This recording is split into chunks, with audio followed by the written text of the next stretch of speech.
Well, let me start with some of the basics, okay? We are going to win this election.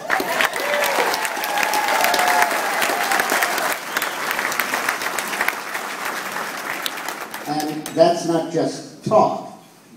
We are going to win it, and the very polls that we are all getting depressed about will show us that we're going to win it if you understand how the polling is done. I suggested to Blaze that he serve a little side of Prozac for everybody here. But you don't need it. We're in good shape. The most effective and the most rational of the polling is by Rasmussen, who, by the way, founded ESPN. I don't know if people know that. And he and his father did, and they sold it for a gob of money. And what he does in polling now is for fun. But, and he at the moment has the race tied, 48-48. He has Romney 1 behind in Florida. Our internal polls show Romney 2 ahead in Florida, but in pretty good shape. But let me give you all a little course in polling so you can understand why these polls are so divergent. When you take a telephone poll, you survey like 1,000 people in the country. And the country has different sample points, different places, 1,000 of them. And you need to get one interview from each of those 1,000 places. And that gives you a valid sample. But it is not demographically accurate because you just talk to whoever answers the phone, cell phone or regular phone. So you look at the survey and you say, oh my God, I have too many women and too few men in my sample. And that's always the case because women answer the phone much more than men. You know, honey, you get it, it's your stupid sister calling again. So what you do is you weight down each woman interview and you weight up each male interview. Kind of like what happens in life.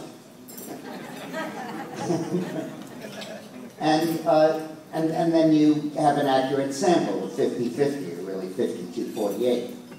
Now, God told us that it's 50-50. We know that. But there's nothing that tells us what each demographic group is going to be in the electorate. And the key to Obama's election in 2008 was not that he changed anybody's mind. The same people that voted for Gore voted for Obama. The same people that voted for Bush voted for McCain. I mean, and their descendants. In Chicago, it was the same people. Even though some have passed away, unfortunately. but the point is that the reason Obama won is he got 7 million new people to join the electorate.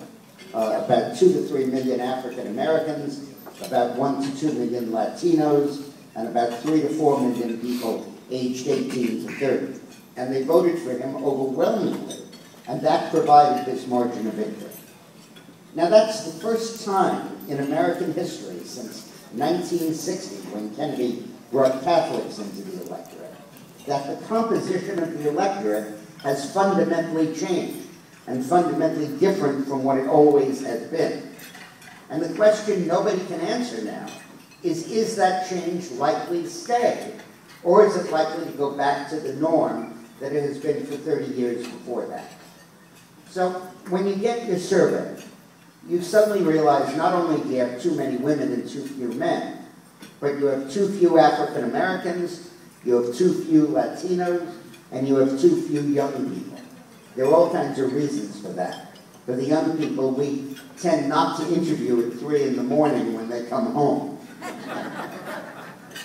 And for other people, sometimes they're too poor to have a telephone, or they don't feel comfortable doing an interview in English, or they're out all day and all night and you can't get them. But one way or another, every time you do a poll, you look at the sample and you say, oh my God, I have too few of these groups. And these were the core groups that got Obama elected. So you have to give each interview additional weight so that you can have a roughly valid sample of the electorate. But how much weight do you give them? Do you weight the black vote up to 11% of the electorate, which it has always been, or to 14, which it was in 2008? Do you weight the Latino vote up to 7% of the electorate, which it has always been, or to 9, which it was in 2008? Do you take the 18 to 30-year-old voters and weight them up to 12% of the electorate, which they have always been, or 18%, which they were in 2008? And whether you do or not is an opinion.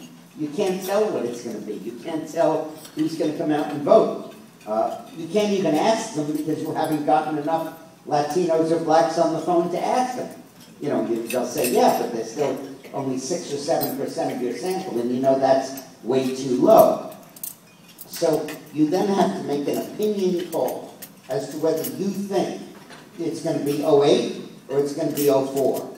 In 2010, by the way, it went back to 04. Was that a unique spike, or was that the beginning of a new normal? We don't know. We do know that when you ask people how enthusiastic they are about the race, how closely they're following it, how they would rate the probability of their voting on a 1 to 10 scale, by all of those measurements, you have about a 13-point gap of Republicans and Republican-leaning independents more likely to vote than Democrat and Democrat-leaning independents. So based on that, it probably is going to go back to the 04 levels, or at least be somewhere in between, but closer to 04 than it was to 08. Now, all of the polls you're reading, except for Rasmussen, weight the data to 2008 turnout. Why? Well, they say it's because every year you're supposed to weight it to the previous year's election. And normally you do. You know, in 04, you weight it to 00. In 00, you weight it to 96. But it was always the same. It was just a very, very minor difference. Fluctuation each year, but not great. Here, it's the central question in the election. And the pollsters have no data. They are simply basing it on their opinion, their hope, because they're all liberals, that it's going to be the 2008 turnout. Now, the reason Rasmussen is better than the other polls is that he actually looks at what voters tell him they're going to do. And he actually goes back over 3 or 4 weeks and weights his data for the experiential weighting of the previous 3 weeks. So he's kind of constantly deriding it, which is a lot sounder thing to do. And in 2008, there were 8% more Democrats than Republicans in the population. In 2004, there were 5% more Republicans than Democrats. And Rasmussen says right now, there are 2.5% more Democrats than Republicans, kind of right in the middle of it. And he has this race tied based on that assumption about the electorate. And I do too. And I believe that if you look at it from that point of view, in that data, we are not 12 points behind in Florida or 9 points behind in Ohio. But then there are 2 other factors that intervene. One I just mentioned, the level of enthusiasm, because the conservatives are much, much more motivated, much more anxious to vote, much more determined to vote, and with your help on election day and working for this campaign, much more likely to vote. The other is that there's about 8% undecided. And the undecided vote always goes against the incumbent. Because when you say you're undecided in a poll, that means you have basically decided that you don't want the same guy to be president again. You just haven't focused on the Okay, come on, I wanted to see a show of hands here. How many of you are going to be married to the same person next year? Okay? Okay? Okay? All right. Hands down. Okay, hands down. Now, how many of you are undecided?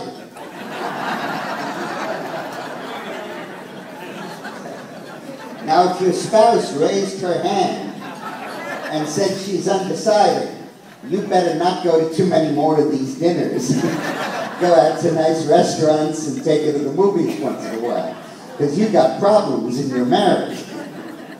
And similarly in politics, if you say you're undecided about the same man being your senator or your governor or your president or your congressman, the odds are that you're going to vote against him. And that's why Ronald Reagan was losing to Jimmy Carter by 6 points 1 week before the election in 1980, and then beat him by 9. It wasn't that the poll was wrong, it was that the undecided voter all moved in favor of the challenger. So I believe that if the election were to be held right now, we would carry all of the states that McCain carried, and we're currently leading in 5 by good margins in many cases, in 5 states that McCain did not carry, that Obama carried. North Carolina, Indiana, New Hampshire, Iowa, and Colorado. And I believe that Ohio, Florida, Nevada, and Virginia, who are the major swing states, the 4 key ones, are all states where Obama is under 50. A majority of the voters are either for Romney or undecided. And Romney at the moment is 1 or 2 points behind in the accurate polling that's going on. And I think if you're 2 points behind, you're going to win this race. If we have Romney in our polling, for example, or Rasmussen has him in his polling, down 47 to 46 in Florida. We have Romney ahead by 48-46. But in any case, if Obama's getting 47% of the vote, Romney is going to get 53. The undecided will break in his favor, and the conservatives will be more likely to vote. And I believe, by the same logic, that we are also going to carry Wisconsin. I believe we have a very good chance of carrying Minnesota. I think we have a good chance in Pennsylvania, and I think we even have a shot in New Jersey, because in all those states, Obama is at or under 50.